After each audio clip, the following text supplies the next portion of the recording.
Welcome to Beauty Business Matters. I'm Susan Routledge, your host, and I'm here with Lola Maja. And Lola is the head of education for Tones of Beauty, and the expo is going to be 1st and 2nd of July over at London Excel. Yeah, can't wait. And I can't wait because we're doing all sorts there with Beauty Directors Club and things, which I know we're going to talk about. But welcome, Lola. Thank you so much for coming. Thank you for having me. I'm so excited to be here. Oh, I know. So this is going to be so good because I totally last year missed the first Tones of Beauty. We missed you. Oh my God. And the thing is that the feedback was phenomenal, absolutely phenomenal. And this year it's going to be a lot bigger. Oh yeah. But first of all, I want to talk about you a little bit. So yeah, you. So obviously you've been in the industry for quite a long time, haven't you? Yeah. So where did your career start, and then we'll look at how it's worked into the education at Tones of Beauty. Gosh, yeah. So several hair dyes ago when I was much younger. I love that. Been in the industry since I was about 14. So it's a little bit daunting now thinking I've been doing it for longer in my lifetime than I haven't. It's a part of me. You know, we started off in the beauty halls back in the day, being a sales consultant, and then just moved up and always just had a passion and love started off in makeup and fragrance, and then it just grew. And I think at that point as well, it started off as just a job, as something on the side, a passion, a love. And then as you get older, you realize this is actually a whole industry. This is a career. Yeah. And threw myself into it. I actually left university and just went straight into the industry, launched Demand Cosmetics when they came over in 97 in Selfridges, and haven't looked back since. So you've always been on the sales side of the industry then? Yeah, started off in the sales and taking that knowledge with me and just the experience of the creative side. I started then moving into, I did all the fashion weeks, did all the magazines, and then grew my own business, decided to launch my own brand. I think that was in 2006 or so. I thought, well, actually, a lot of people had been saying to me, Lola, you've been in the industry long enough, you've worked, you've got the experience. And it was a thing then for makeup artists to have their own brands as well. It just started happening and everybody was like, where's your brand? And I thought, I could actually have a brand as well. Launched my own brand, which then ended up turning into multi-retail distribution stores, moved to Nigeria. It's a whole it's a whole journey. Yeah, it's amazing where starting off on the shop floor can take you. Yeah. So is your passion had always been the makeup side of the industry? Yeah, I always said to people, I am a makeup artist. It's not what I do, it's who I am. I've just always had a love for makeup. But then you realize that there are so many different aspects of makeup.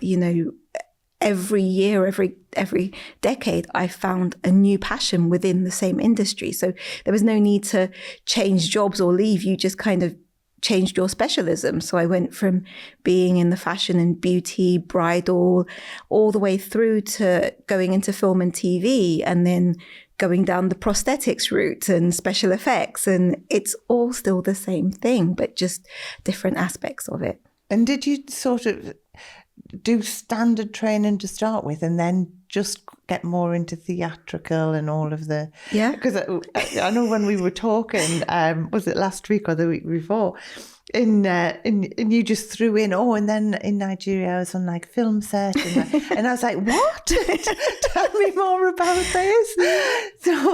So which element did you enjoy the most? Everything. And tomorrow I might get a call and say, do you want to do this or do you want to do that? And I love them all the same. They're just different experiences, and it keeps you interested, and it keeps you really engaged, because you can wake up any day and you're doing something different. You never quite get bored. It doesn't feel like a job. But you were asking, did I go down the traditional study route? Yeah, I feel like as a makeup artist, I fell into it because I was in the creative side. But then at some point you make the decision to go back and actually study properly. So I wanted to be a beauty therapist because that also went hand in hand, because a lot of people started asking me questions about their skin when I was working on them. And I thought, right, I'm not going to give any recommendations without actually being qualified in this. So I went back, London College of Beauty Therapy, and I got my qualifications as a beauty therapist. I then went into the holistic massage therapies. I then carried on with a love of learning, just realizing, okay, there are all these other courses that you can add on as well. And everything went from the traditional beauty therapies into perfume blending, into the special effects was something that I really knew I had to go and study, because at that point I was already teaching anatomy and physiology, and I realized that that would actually really help me in the prosthetics, because I could actually really recreate anatomy injuries.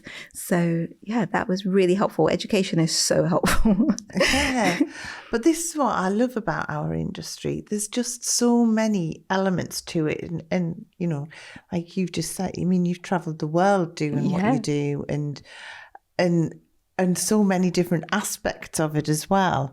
I mean, the prosthetic side, that must, like, when I watch, that is, when I watch anyone doing that kind of work, that is so specialised, isn't it? It's like, how long did it take to train in all of the aspects that you've done in the makeup industry? Oh, I'd say I'm a forever student. I'm kind of always doing one course or another. It's kind of an inside joke with us where everyone's like, what course are you on now? I just think that there's so much to learn and there are so many specialisms. But I went back specifically to say I'm going to go back to school when I was about 28 or so.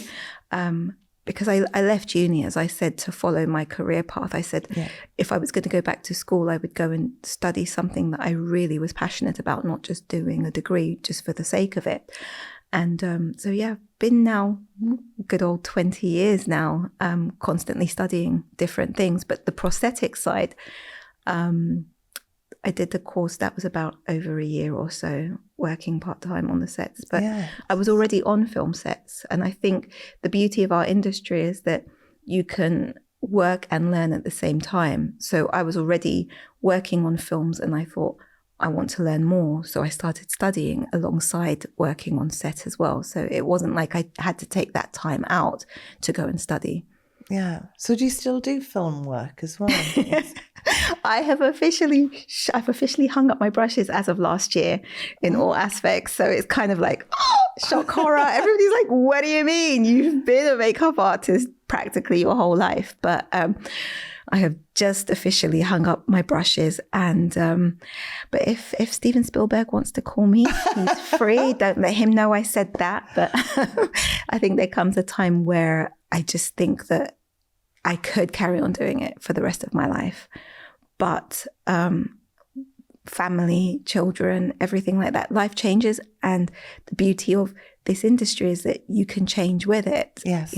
And I've always said to everybody that the beauty industry, makeup, beauty therapy, running a salon, you can literally pick yourself up from any country, move to another country. I've done it.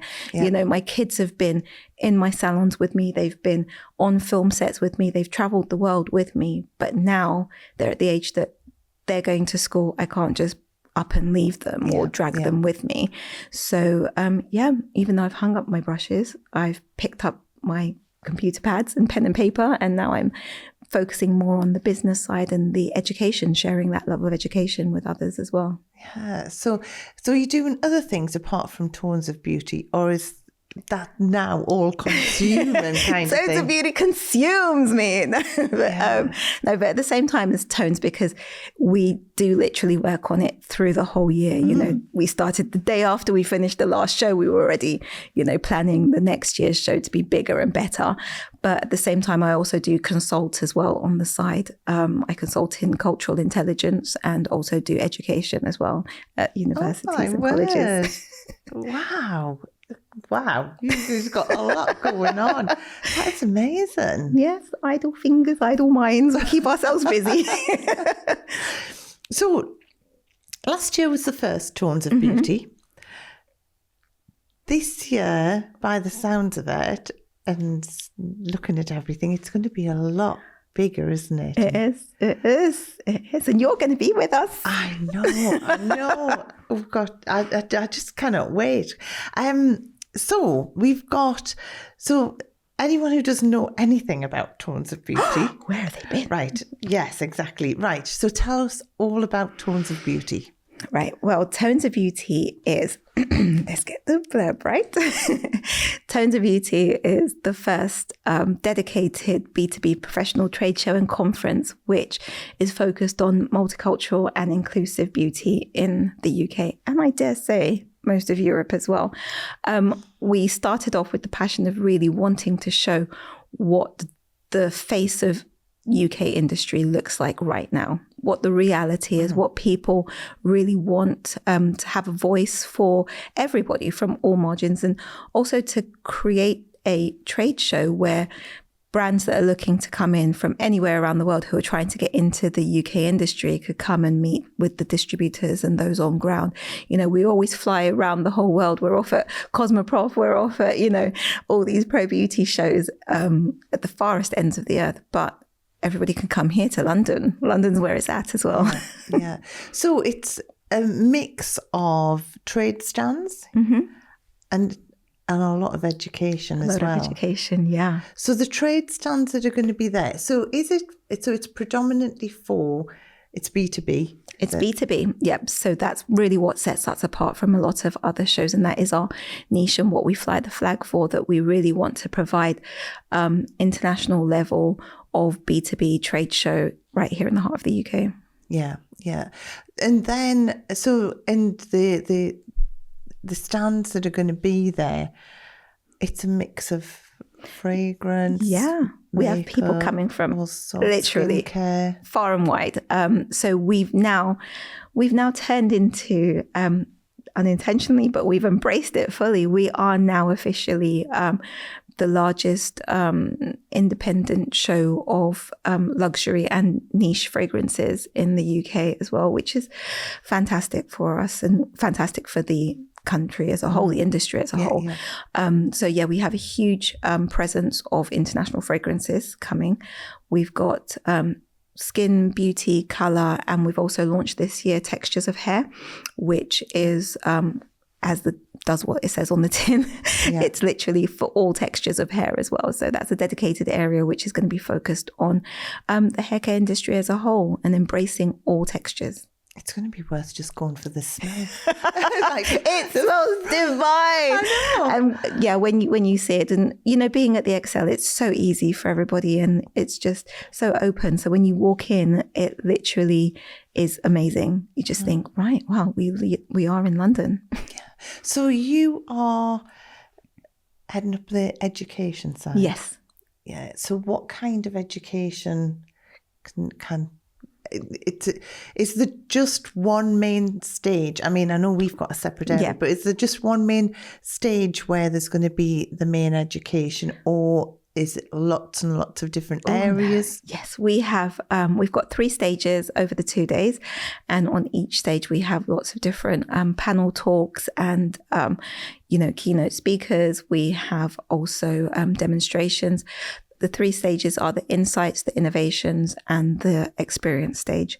So on each of those stages, you have a chance to, either sit down, and it's wonderful because it's a silent. Oh, where you've got studio. The headphones. Yeah. So it's a silent disco style. Which is great though, because the thing is, when you've got like a large hall, and you've got different things going on, and conversations going on at the same time as music playing, as well as like different demonstrations and speakers. Yeah. It's just a infusion of too much, isn't it? It's so lovely. And we had such great feedback from people that attended the conference last year because it felt very interactive and very personal. So you are in your little zones and you're interacting directly with the speakers as well. So we do have some fantastic panel talks as well from the likes of people like CEW. We have Fragrance Foundation supporting us as well. We've got Sakana, TikTok, so many brands, and I can't wait. But with the education, we're really focused on the things that the industry needs. What are the conversations that we want to have? So last year, I was blown away by the support that we had from our peers. I started off trying to find 40 speakers and I ended up with 105. It was amazing, really. Yeah, but there were some great speakers. So good. We covered everything from marketing, scaling up, distribution, finance, the problems really facing inclusivity and visibility in the industry. We had demonstrations, live demonstrations, things like PRP, going on stage, and it's just trying to provide platforms for people to be able, if they're coming out, to really ask the questions and find the answers.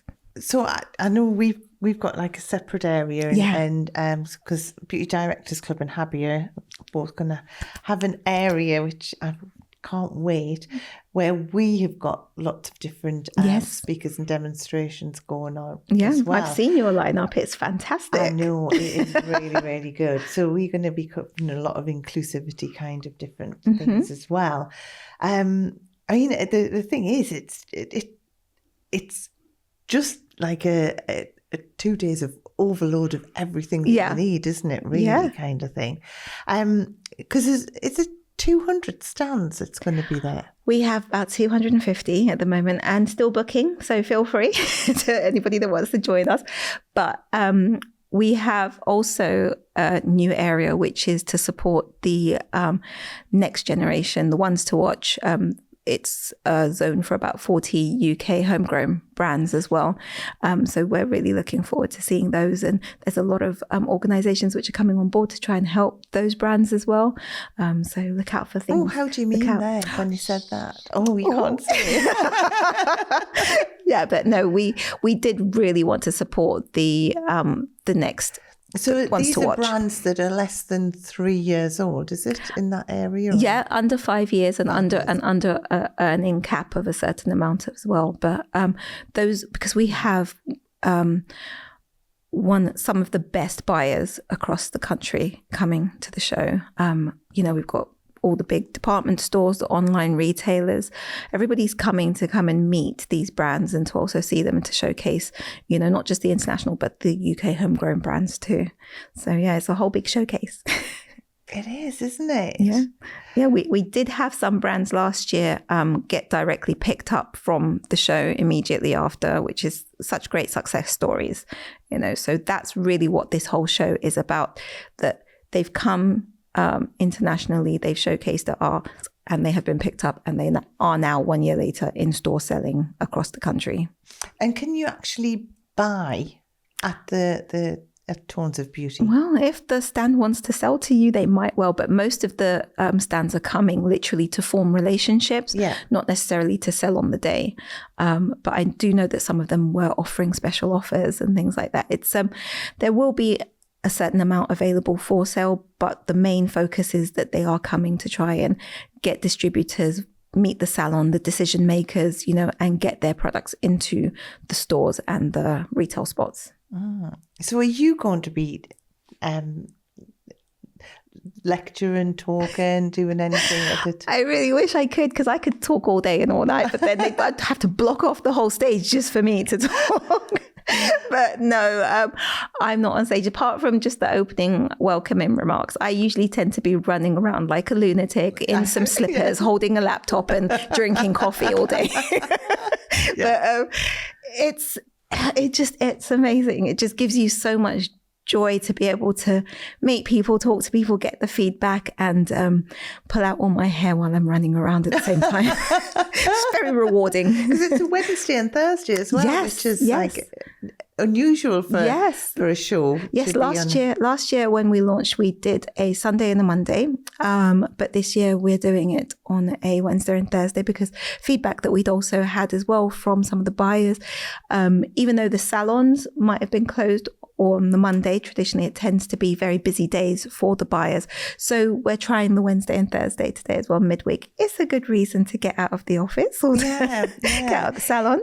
Is there a difference between either day? It's basically there's just great education on both either days. So for someone who's thinking which is going to be the best day to go, come on both. It's free. It's free. Come on both, just take it out. Plus we are CPD certified as well. So you are actually taking that time, all of the conference lectures that you sit down to listen to, all the panel talks that you take part in, they're all CPD. So you can actually put that towards your requirements for the year. So it's actually a day out to learn. Oh my word. It's just, it just blows my mind. What's the bigger picture for it all then? Jamie and the team, B2B, they run the most amazing show, and they have run it for the last 8-9 years in West Africa. It's Beauty West Africa, and it was one of its kind. That's where I actually met them when they first launched. I was still living in Nigeria at the time. And it works in such beautiful harmony because that West African show has done so well. It is the biggest on the continent in West Africa.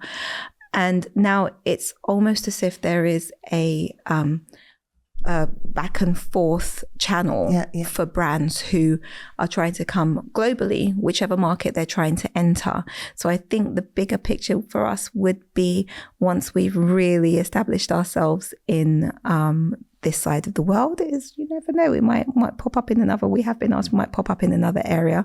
But I think the biggest picture is just to be of service, to provide platforms, education, trades, because we work with a lot of the international trade unions and also the departments of trades around the world. So just creating that network around the whole world for brands to be able to enter into different and diverse markets. So criteria-wise, for someone who's thinking of coming along, it's really for buyers, for it's anyone who's interested in education on beauty with skin of colour, because that is one of those areas. When I know when I trained in beauty therapy, and as well when you are training in general with different companies, how to treat skin of colour is it's always been, and in the same with hair as well, textured hair. It's always as if it's like a separate part, isn't it? It's an add-on, it's an afterthought. Which is mad. It's crazy.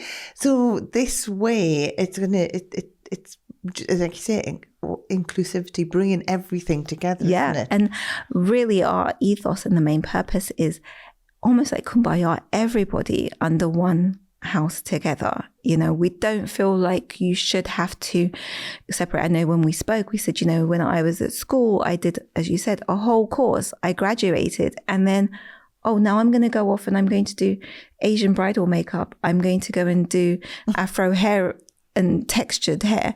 I'm like, why? What did I spend the last year or 2 years in beauty school or, studying?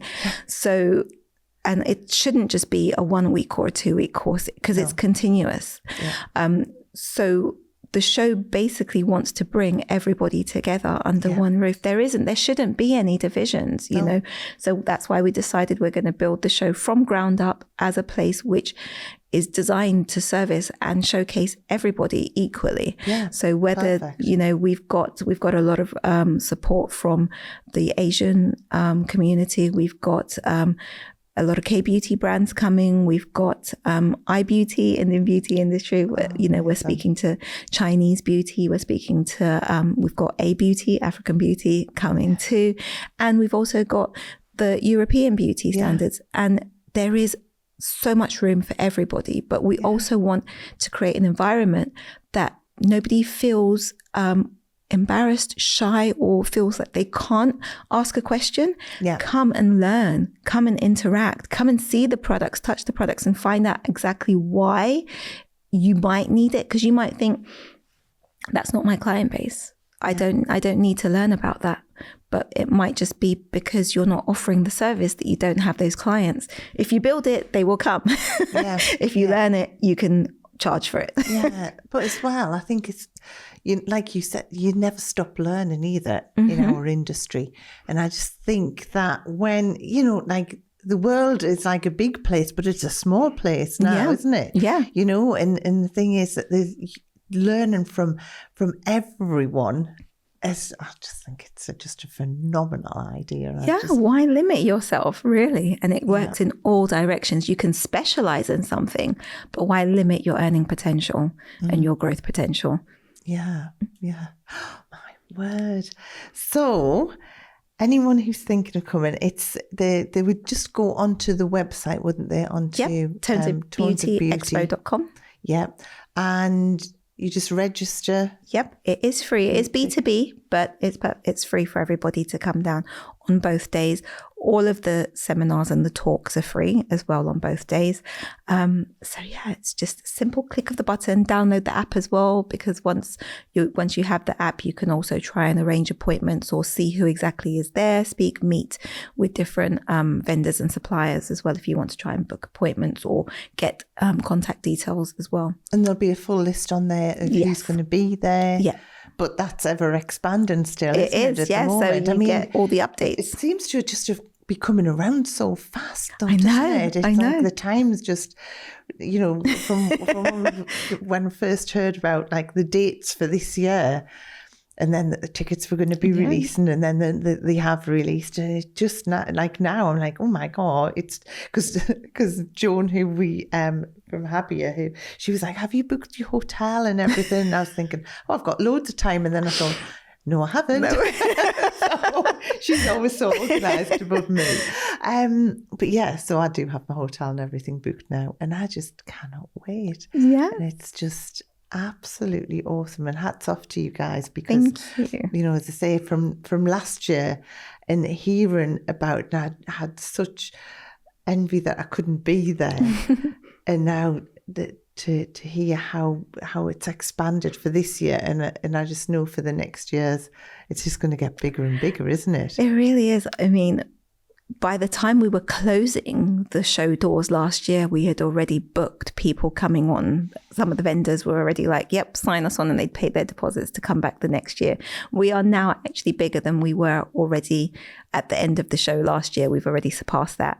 So onwards and upwards. We're really looking forward to this year and the year after. And it's thanks to people like yourself as well, organizations such as Habia and the Beauty Directors Club, because without the support of our industry peers, this is what the show is for.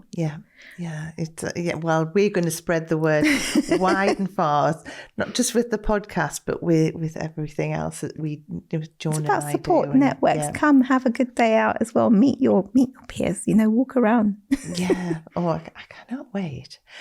Right, thank you so much, Lola. And it's a say. Well, I think everyone needs to be there. They do. It's big enough. Excel London. So much space. Come down. We had close to 5,000 people last year over the 2 days. So there's lots of space for everybody.